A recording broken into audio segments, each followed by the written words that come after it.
naganap sa Senado kung saan muling kinuwestiyon ni Senator Rodante Marcoleta ang kasaysayan sa likod ng Kalayaan Island Group o KIG.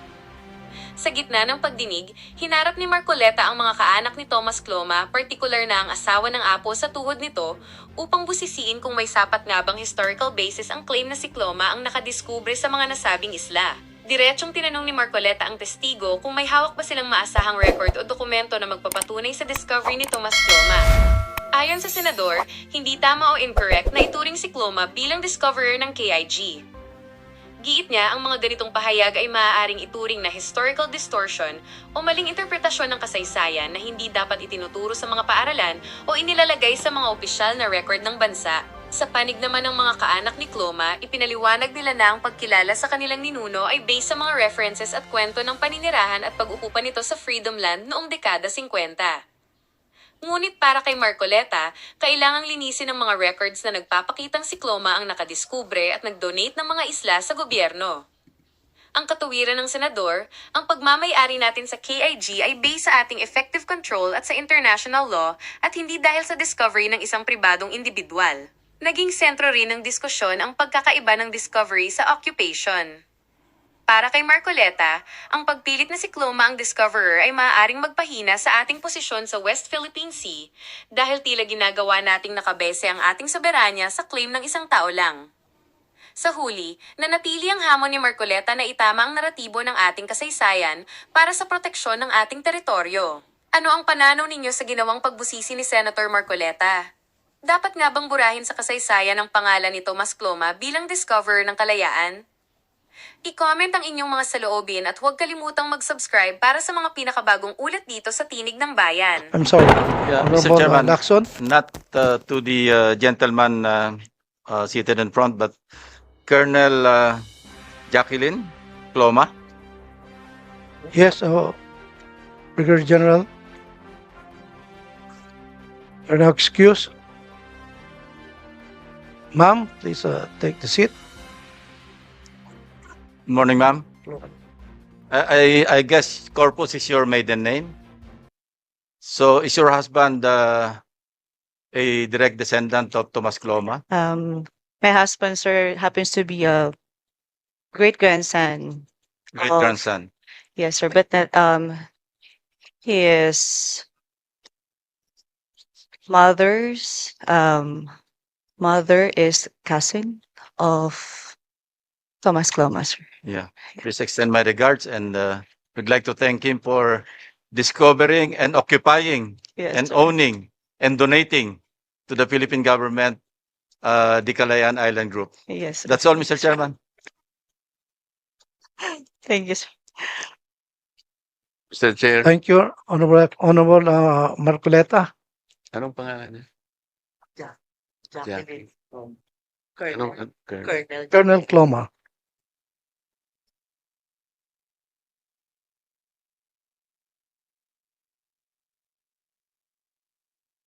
Colonel Cloma, so you are married to the descendant of Mr. Thomas Cloma? Yes, sir. Senator Lacson made reference to his being the one who discovered the what? Kalayaan Island Group Kalayaan or the Island Group. Spratlys? Was that supported by reliable accounts, Colonel? Sir, before I will speak, sir, I'd just like to make a disclaimer that my statement will not reflect of my organization. So this will be my personal account, sir, and based on the stories I had from my husband, and I did a little research about it, sir. So I'm not referring, Colonel, to the stories. I'm talking about historical accounts, if they are very viable, that the great ancestor of your husband was the one who discovered the Kalayaan Island Group. Is um, this supported by historical facts? I have seen and read some references about it, sir. Did you know, Madam, that, or Colonel, that when Mr. Thomas Cloma made a Freedom Declaration in 1956. Several countries objected because, well, several countries like United Kingdom, the United States of America, China did also, Japan, Australia, and the Philippines. Did you know that?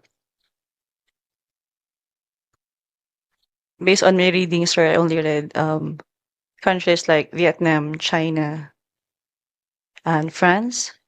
Yes. Did you know that these countries objected to his declaration? Yes, sir. And there is a common ground, Colonel, why they objected. Do you know what the ground is? May you please enlighten me, sir, on that? Yes. Because according to the objectors, Kalayaan Island Group at that time is no longer treated as terra nullius, which means that Nobody's silent, sir. it is not unoccupied and it was not undiscovered. Kaya po, Colonel, pati ang ating bansa vigorously objected. And that is why it is not correct to assume that he discovered it, because several other discoverers prior to his time. Do you know that in 1837, the United Kingdom already made a notification claim? Did you know that, madam? And in 1933, the Japanese or Japan also made the same notice of claim, 1933.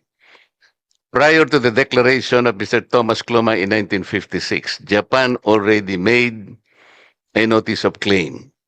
Meaning, marami na po talaga ang nakadiscover ng Kalayaan Island Group. So, hindi po siya pwedeng mag-donate dahil inobjekan po ng ating bansa mismo. Do you know the representative of the Philippine government at that time when the objection was made? Alam po ninyo?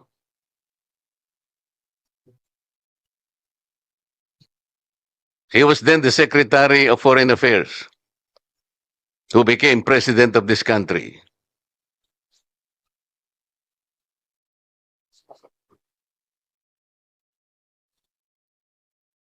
So, hindi po talaga pwede na siya yung nag-discover, madam, on those grounds. And it is not correct that earlier it was reflected in the minutes of this commission, that President Ferdinand Marcos Sr. formalized it in Presidential Decree 1596. There is no record attesting to that. And there is no record also, Mr. Chair, that his donation was formalized by the arbitral ruling. That is not on record, Colonel, Mr. Chair. Just for the record, thank you very much. Thank you, you, sir. Honorable Marcoleta. Mr. Chairman, Yes, Honorable Lacson is Colonel recognized. Kloma, what is the difference between discovery and occupation? Is there a difference? You may discover an island, but if you don't occupy it, then you don't occupy it. So can you tell us the basic difference between discovery per se Yes. and discovery and occupation? So based on my apprehension, sir. So once you discover something, sir, you just learn about it, and then you can just pass by, sir. Yes, sir. That's the term. And once you occupying is a different thing, sir, because you spend a lot of a time, a certain period of time in that certain area. Yes, sir. Thank you, Mr. Chairman. Thank you, Honorable Lacson. Any more queries from the members? We may now excuse Colonel Kloma, Jacqueline Kloma. I will, sir. Thank you very much, sir. Thank you, Colonel. Any more queries from the members? If we have no more Oh, Honorable Risa Ontiveros. Thank you, Mr. Chair. Also, before my next question, also just for the record, since we are making things of record, the 2016 arbitral ruling, Philippines versus China, concluded that China's 9-dash line has no legal basis for claiming historic rights to resources within Philippine waters, including areas of the Kalayaan Island Group. The tribunal ruled in favor of the Philippines, clarifying that China's claims violate UNCLOS. For the record also, Mr. Chair. And for my next question, Mr. Chair, for Colonel Arsen de Guzman. Colonel, please take the seat, sir.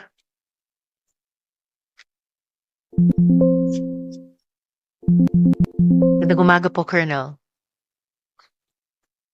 Good morning po, ma'am.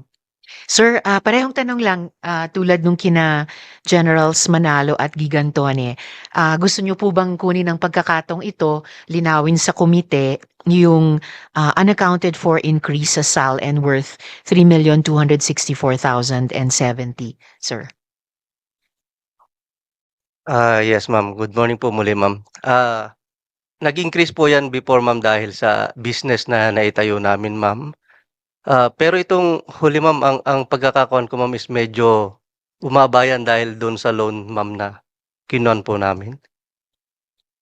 Niloan po na car loan, ma'am, and other loans, ma'am, na ginawa po namin ni Mrs. ko, ma'am.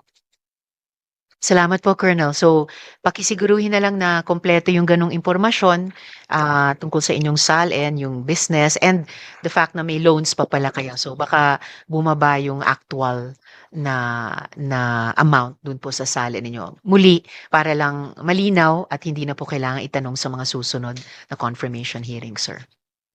Thank you, ma'am. Thank you, sir. Yun lang po tanong ko kay Colonel De Guzman, Mr. Chair. Thank you. Honorable Risa Ontiveros. Any more questions for Colonel De Guzman?